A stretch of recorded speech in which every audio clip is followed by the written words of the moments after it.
kelompok-kelompok yang mengatakan bahwa mereka melakukan pengajian tetapi kemudian dibubarkan oleh Banser.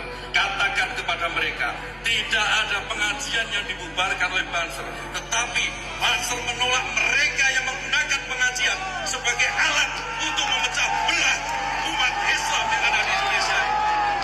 Mereka hanya mengatasnamakan pengajian, tapi yang terjadi tidak ada pengajian di sana.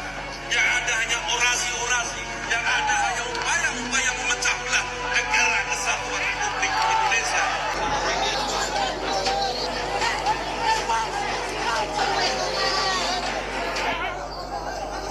Kericuhan pecah antara puluhan anggota Ormas Gerakan Pemuda atau GP Ansor dengan masa jamaah pengajian Ustaz Syafiq Riza Basalamah di Masjid As-Salam Purimas, Surabaya. Kericuhan terjadi saat sejumlah anggota GP Ansor berpakaian Banser merangsek masuk ke dalam masjid dan mendesak DKM masjid menghentikan kajian dakwah yang tengah berlangsung. Beberapa jamaah pengajian tidak terima, sempat mempertanyakan alasan pembubaran, hingga terjadi adu mulut dan saling dorong. Suasana pun makin memanas. Sejumlah anggota Ormas GP Ansor menantang para jamaah untuk berduel di halaman masjid, hingga akhirnya adu pukul antara kedua pihak tidak terhindarkan. Pihak GP Ansor menuding kajian Ustaz Syafiq Basalamah berisi ujaran kebencian. Secara tegas menolak apapun dan siapapun yang bersifat provokatif, ujaran kebencian.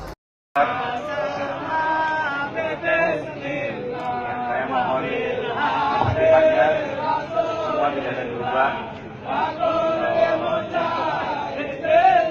Makan juga sudah disediakan. Saya sudah menyiapkan selama 5.000 bungkus. Jadi Allah dan juga sudah menyiapkan satu ibadah. Jadi mohon jangan kemana-mana.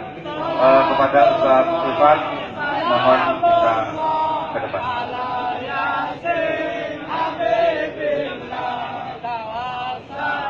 Mohon tetap tenang.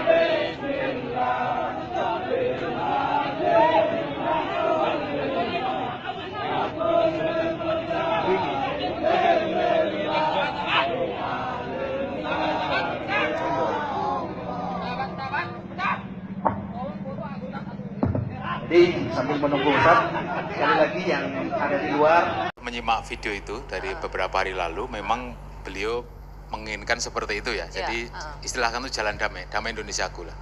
Seperti itu. Tapi tampaknya beliau sambil menangis itu ada dua kemungkinan ya. Sebenarnya beliau itu lebih pengalaman di media sosial. Karena kalau kasus-kasus seperti ini bukan menenggelamkan beliau sebenarnya.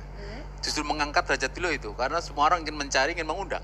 Maka salah satu kesalahan kita di media sosial adalah ketika kita membuli seseorang, apalagi membuli beliau ya, itu justru membuat dia tambah berkibar. Orang yang penasaran kemudian mencari di YouTube, itu yang terjadi. Maka memang harus hati-hati soal ini, itu yang pertama ya. Yang kedua, beliau ini lulusan Universitas Al Madinah, dari sarjana sampai doktoralnya itu beliau cum laude. Kalau misalkan sekarang katakanlah nih, Ustaz Syuhud menyarankan dia itu sudah ikut sertifikasi dai atau belum. Kira-kira masyarakat nih kalau mendengar pertanyaan ini, kemungkinan ya mohon maaf saya kalau salah. Lah wong dia itu cum laude dari sarjana sampai dokter. Apa masih perlu disertifikasi? Apa sertifikasi gitu kan? Itu yang kedua ya, yang pertanyaan yang muncul ya. Sekarang bagaimana dengan ustadz-ustadz kita, para penceramah yang mohon maaf nih, ada yang entah pesantren mana tuh saya lupa namanya. Kalau mau ceramah itu dangdutan dulu.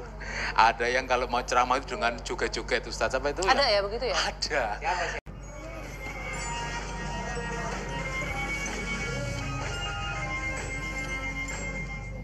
Banser Ansor itu dibuat untuk membackup ulama yang menegakkan amar ma'ruf nahi munkar. Hati-hati. Lantas, bagaimana tanggapan Ustaz Syafiq Riza Basalamah atas pembubaran kajiannya itu?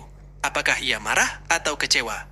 Ternyata, Ustaz Syafiq Riza Basalamah memberikan pesan sejuk yang patut kita contoh. Ia meminta jamaah yang sudah hadir untuk bersabar dan tidak terpancing emosi. Ia juga mengatakan bahwa langkah mereka ke rumah Allah sudah dicatat pahala oleh Allah dan semoga diangkat derajatnya. Ada suka duka. Akan ada yang menerima, tadi saya bilang ada yang menolak. Itu biasa. Kita mendoakan bagi teman-teman kita yang belum bisa menerima, maka agar Allah SWT berikan hidayah. Tapi ini bukan berarti harus menghentikan dakwah, gitu kan. Mungkin karena mereka belum mengetahui, gitu kan. Alhamdulillah, selama ini semua teman-teman dakwah sunnah, dakwah salaf ini, kalaupun ceramah jelas, pakai mikrofon, pengeras suara di media, tidak ada yang disembunyikan. Saya pernah berbicara dengan seorang tokoh, kebetulan tidak sengaja ketemu di musim haji. Beliau di sebelah saya, kemudian salah satu tokoh yang dikenal gitu ya. Kemudian beliau mengatakan setelah salaman nama saya, habis sholat subuh lalu dia bilang, kenapa Ustadz Khalid teman-teman salafi atau teman-teman sunnah ini suka sekali menyalah-nyalahkan ibadah kami. Dan seterusnya, dia sebutkanlah beberapa syubhat-syubhat yang disampaikan, tapi intinya merasa terganggu dengan dakwah ini. Setelah selesai belum menyampaikan semua, terus saya mengatakan, antum sudah selesai? Dia bilang iya. Terus saya bilang, antum izinkan saya untuk menjawab ini? Dia bilang, iya, silakan. Saya bilang yang pertama, bisa antum cari siapapun di antara ustadz yang dikatakan salafi atau sunnah, ya, yang biasa mengatakan atau dikatakan dakwah salaf itu, yang coba membawa masa memberhentikan amalia antum. Coba datangkan satu contoh saja. Kami juga punya masa di pengajian, datang ribuan orang dengar. Tapi belum pernah kami datangkan masa untuk memberhentikan amalia yang antum lakukan di masjid antum, di pesantren antum, di rumah antum, tidak pernah. Yang terjadi adalah di majelis kami, kalau ditanya, apa hukumnya maulid, apa hukumnya tahlilan, apa hukumnya begini dan begitu, kami jelaskan sesuai apa yang kami ketahui. Karena ditanya. Tidak ada tablik akbar khusus bahas masalah ini, tetapi hanya ditanya, kami jelaskan sesuai yang kami fahami. Kalau antum merasa itu benar, antum jalankan, silahkan. Masing-masing bertanggung jawab di hadapan Allah SWT. Tapi jangan antum paksa kami untuk melakukan. Karena masing-masing berhujjah. Jadi tidak ada maksud dan tujuan kami untuk menyerang antum. Jangan difahami untuk menyerang. Karena tidak ada materi khusus membahas tentang masalah amalia antum, tidak ada. Kalau ditanyakan kami jelaskan. Dan itu hak kami menjelaskan di pengajian kami. Sebatas itu. Dan sekali lagi, tidak pernah ada pergerakan massa, memberhentikan atau tidak ada. Sama sekali. Dan itu hak kita masing-masing. Antum mengatakan boleh, kami mengatakan tidak boleh. Saling menghormati, selesai kan gitu. Konsepnya. Kami teman-teman salafi ini hanya butuh dalil. Saya bilang begitu, ini di rumah Allah saya menyampaikan ya, kepada beliau. Kami cuma butuh dalil. Ada dalil, antum akan temukan kami berada di saf pertama mengerjakan perbuatan tersebut. Apa saja, ini dalilnya, ini hadisnya, ini ayat Al-Qur'annya, ini perkataan sahabat. Kami langsung melakukan itu.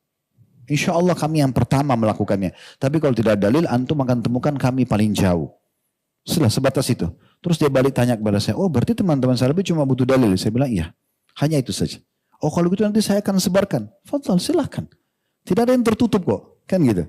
Jadi sebenarnya tidak perlu ada pemberhentian, merasa terganggu karena orang masing-masing menyampaikan pendapatnya. Ya, ini saya bicara secara global. Alhamdulillah pengajian kita berjalan di masjid-masjid ini sudah tahunan, bukan 1-2 kali. Alhamdulillah kita selalu sampaikan kalau Allah, kalau Rasul, dan tidak ada penyebutan nama, tidak ada nama penyebutan organisasi, ya, tidak pernah kita sakitin siapapun. Tapi kalau ditanya tentang hukum kita jelaskan. Nah ini hukum yang kita ketahui kan gitu. Masing-masing boleh menyampaikan. Allahu a'lam. Jadi kedepannya saya berharap mudah-mudahan tidak terjadi lagi hal-hal yang seperti ini. Kalau ada yang dirasa dari penyampaian salah satu da'i, siapapun dia di negara kita ini, yang kemudian dianggap penyampaian itu kurang pas, oke, dipanggil, diajak dialog, diziarahi, ya. Kemudian ini lebih baik, lebih bijaksana. Tujuan lebih baik daripada dari nggak enak kelihatannya, mesti didatangi, diberhentikan, disorak-sorakin kan jadi nggak enak. Umat Islam sama umat Islam kok ada masalah apa nih, gitu kan? Hanya karena tidak sefaham dalam masalah amaliyahnya, ini nggak penting gitu.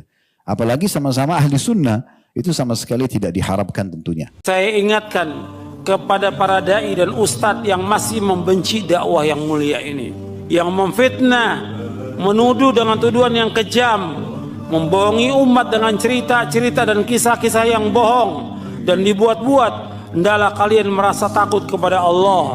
Ingatlah, kita semua akan dikembalikan kepada Allah Azza wa Jal. Esok hari kalian akan berdiri di hadapan Allah yang Maha Perkasa. Dan kepada saudara-saudara kami yang alhamdulillah diberikan hidayah oleh Allah Ta'ala, yang mengikuti manhaj salaf yang benar, kami wasiatkan untuk terus berjihad menuntut ilmu syar'i, belajar dengan sungguh-sungguh Al-Quran dan Sunnah menurut pemahaman salafus saleh, berusaha keraslah untuk mengamalkannya dengan ikhlas dan ittiba', mengikuti contoh Rasulullah SAW, dan bersabarlah atas semua cobaan, ujian, fitnah, dan gangguan. Berdoalah kepada Allah Azza wa Jalla, semoga Allah memasukkan kita ke surganya. Amin.